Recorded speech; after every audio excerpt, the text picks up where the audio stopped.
Game of Thrones' most devastating episode came as a shock to many viewers, but the Reigns of Castamere isn't surprising after Robert's Rebellion. Robert's Rebellion predates the events of Game of Thrones, but in many ways, it's responsible for them.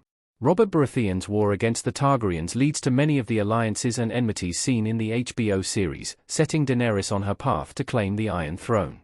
In addition to setting such events in motion, this uprising also reveals a lot about the characters who are present for it.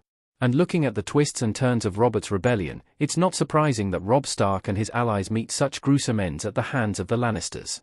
While they don't foresee being slaughtered at a wedding, Ned Stark would likely have warned them to keep their guard up. After all, Tywin Lannister is no more honorable when he helps Robert dethrone the Mad King. The Lannisters don't play by the rules, and that much is obvious well before Game of Thrones. Tywin Lannister's ruthless tactics predate Game of Thrones' Red Wedding. He's just as conniving during Robert's Rebellion. Tywin Lannister looking annoyed on Game of Thrones.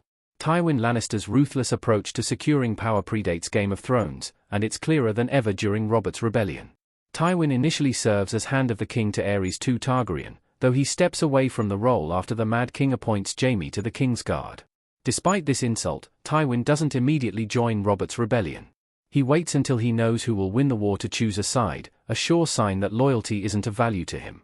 And when Tywin does finally come to Robert's aid, it's in the most deceptive possible way. After Rhaegar Targaryen falls at the Battle of the Trident, Tywin heads to King's Landing.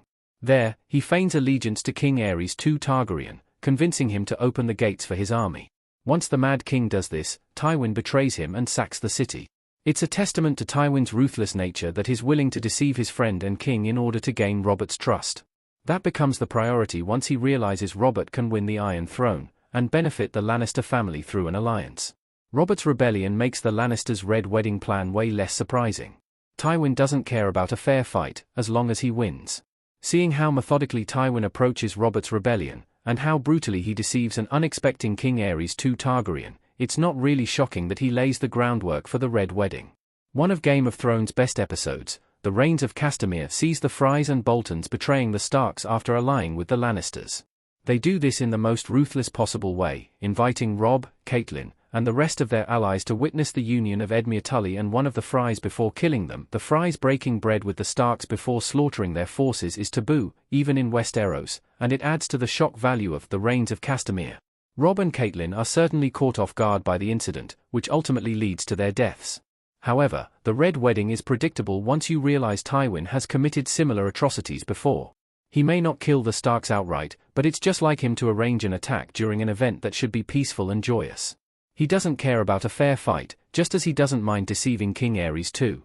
Underestimating the Lannisters led to Robb Stark's downfall in Game of Thrones. Robb and Catelyn don't realize how far they'll go. Robb Stark in his battle armor in Game of Thrones. While Ned Stark gets a glimpse of Tywin's callous and deceptive behavior during Robert's Rebellion, Catelyn and Robb Stark don't seem to realize what the Lannisters are capable of in Game of Thrones. Underestimating their enemies is why Robb Stark perishes during Season 3. Although Robb is able to secure victory on the battlefield, the Red Wedding is a direct result of his inability to predict his opponent's next move. This is why he doesn't see Walder Frey's betrayal coming, despite knowing he's angry with him. It's also why he underestimates Tywin Lannister, raised by the Honorable Ned Stark. Robb doesn't consider how far the Lannisters might go to win the war, or how easily his allies can be convinced to turn on him. Robb believes he's winning, and he's doing it the expected and fair way. Unfortunately for him, the Lannisters don't care about fairness in Game of Thrones. Their only concern is winning.